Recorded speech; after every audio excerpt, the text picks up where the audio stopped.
Hey everybody, so we gonna see how we can create audio track and the video track for the YouTube sample videos. So this is my project in the playlist. First thing that I would want to do is to drop the audio file. This audio file is quite a lengthy one. I think it's around in the neighborhood of 25 minutes. So this is my first piece, and on top of which I would want to include some of the video files. So what I do is I will add a video track here as well, and in order to fill up the video gap, I would want to download separately, or if you have videos downloaded already on your PC, you can probably fetch those videos. Okay, so I have some content which is royalty free. Now this is an important question, how you can download the royalty free content. You are free to choose pexels.com. I think one of my top favorite is the website is the pexels.com, where I always go to download the royalty free music. Pexels.com. This not only helps you for the music download, also for the pictures and the videos. So this is probably the separate topic, how you can download the videos and photos. I will want to now go to my archive folders, where I already have some content copied. I think I would want to copy some of the nature videos. Let's put up some of the nature videos here. And one of the issues that you would probably run into is that these clips are probably very short in duration. So probably if you are planning to fill up a 30-minute or 20 minutes long clip or content, these would be kind of trouble for you.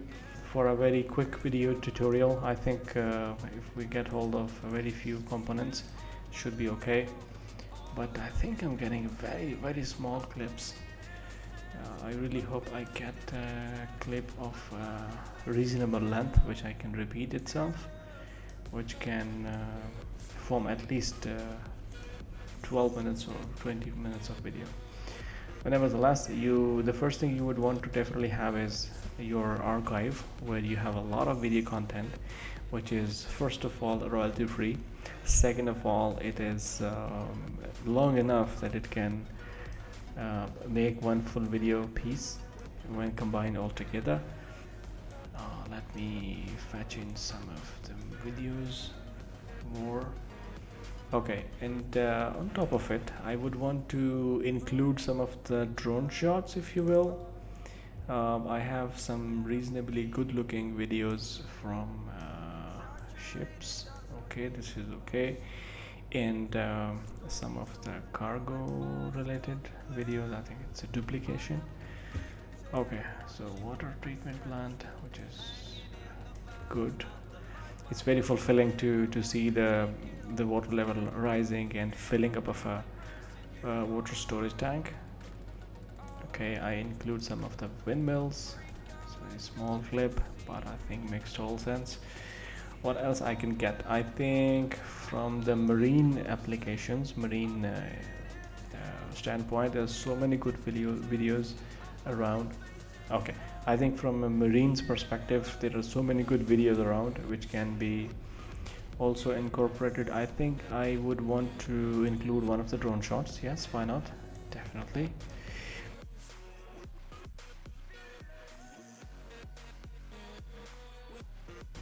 So we are good to go. What I'll do is I will clip this video from here. I will remove it from here, and we now have a very nice looking clip.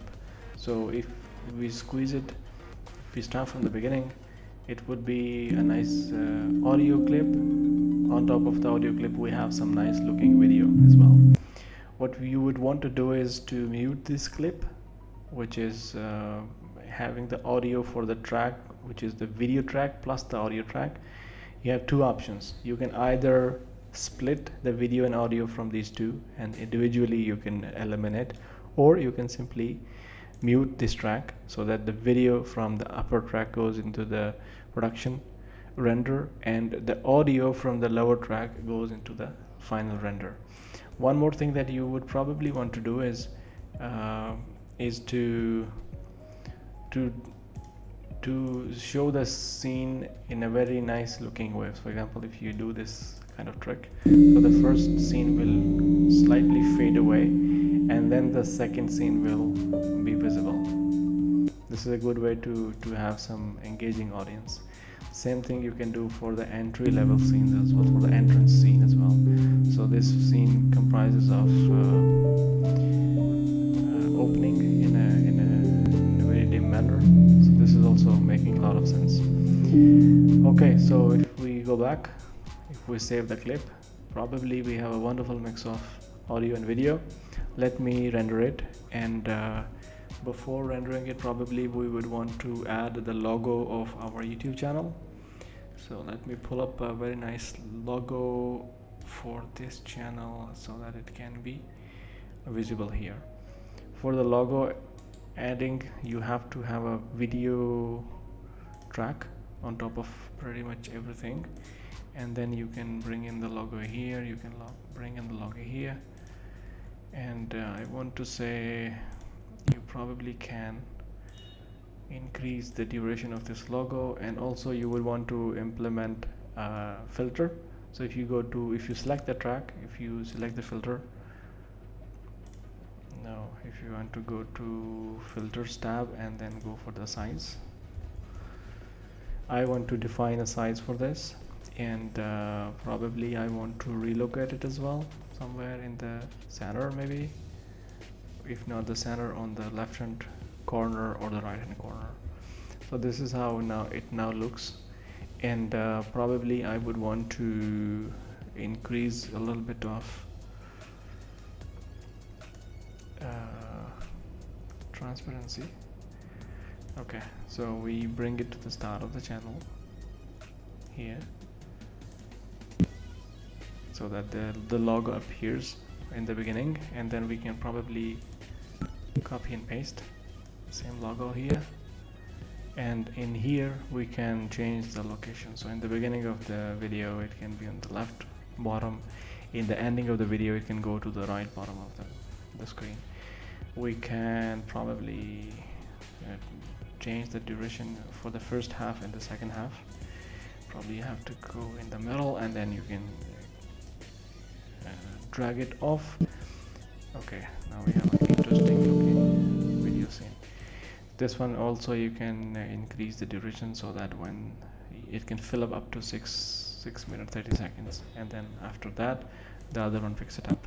So we save the video, we go to the last step of video rendering, export file.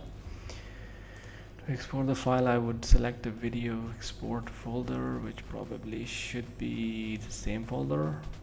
Okay, it would be a large file, but let's see how we can deal with it. I will name it render 1, and off you go. Now it appears as a rendering area in here. We can I want to say we can start render once it is rendering, or it is probably rendering already behind the scenes. Yeah, it's rendering already behind the scenes. We have some progress 3% here. So I think it was a very quick video highlighting how we can have some royalty-free music and royalty-free videos from various websites, and we piece them together in the form of a very engaging video content which we can publish on the YouTube website or the YouTube channel. And we can, in my opinion, we can it's not something which would be defeating any purpose. It should be named as a royalty-free study music or ambient music. If you are curious which music file I have used, I think it's given here, the ambient by Kevin MacLeod. One thing I would want to draw everybody's attention towards is that you cannot simply use this music file as is. If you gonna use this file, which is downloaded from the YouTube channel, studio.youtube.com, you are responsible, or you must copy the rights in the form of this context, in the description of your video. So for example, I think this is given here. It says you're free to use this video track or audio track in any of your videos, including the videos that you monetize. However, you must include the following information in your video description. So probably when you will be publishing this video on the channel, you would be copying these few lines from here. You copy them and you paste them in the description of your studio.youtube.com channel. So this would essentially not hurt your monetization. However, it will give the due credit to the artist who created this audio file. I think this was quite engaging. I would wait for a few more minutes to finish this render. Probably it's gonna take a very long time. The reason being there are so many high definition video clips, and this makes total sense that it will take the due time as it takes. And once it is ready, I will be uploading this whole entire making procedure as well as the final video on my YouTube channel. Thank you everybody, and have a wonderful day ahead.